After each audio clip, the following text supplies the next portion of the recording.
Într-un mar zi blestemat, tu ne-ai părăsit, tata. Și avem inima și acum îndurerată ne gândim numai la tine, iar dorul trăiește în mine, ca nu te putem vedea, tatăl meu, inima mea. Golul lăsat e imens, un gol ce nu se mai umple. Inima îndurerată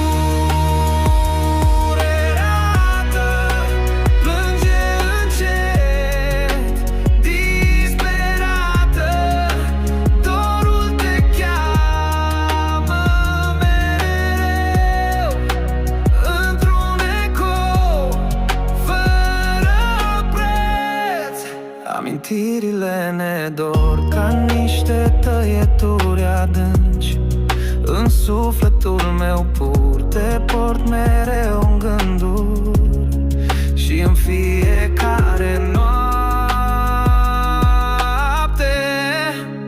Inima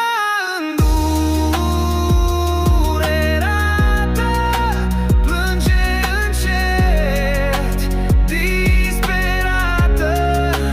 Dorul te cheamă mereu, într-un ecou fără preț. Chiar dacă nu ești aici, te simt aproape de mine și știu că mă veghezi din ceruri cu iubire. Inima îndurerată plânge încet, disperată. Dorul te cheamă mereu, într-un ecou fără preț.